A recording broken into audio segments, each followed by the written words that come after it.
a 60-year-old gentleman presented with sudden painless diminution of vision in the left eye 1 year back with no vision in the right eye. He had a history of high myopia in both the eyes with a refraction of -13 diopter sphere in the right eye and -15 in the left eye.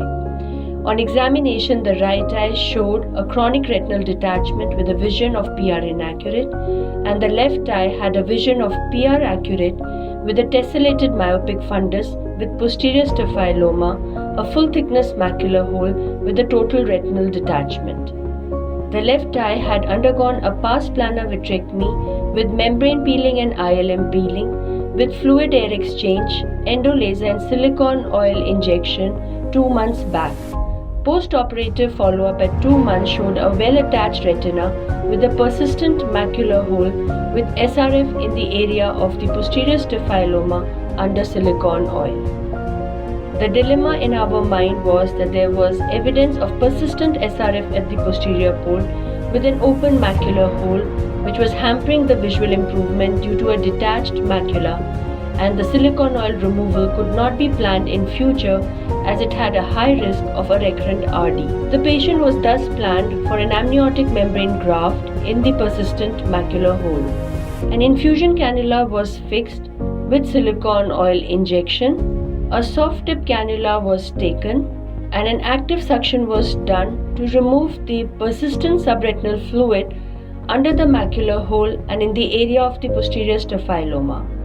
Amniotic membrane of adequate size was taken after staining it with BBG dye. End gripping forceps was used to insert the amniotic membrane graft in the persistent macular hole. The entire procedure was carried out under silicone oil itself.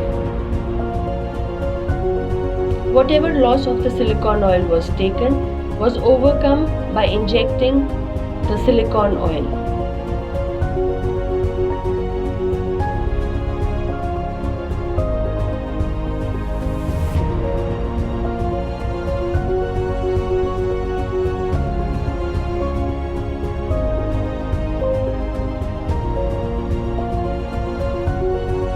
Post-operative follow-up at 1 month showed a visual recovery of 4/60 with a well-attached retina and macula with amniotic membrane graft seen plugging the macular hole. This made the patient ambulatory again. The patient underwent silicone oil removal after 6 months.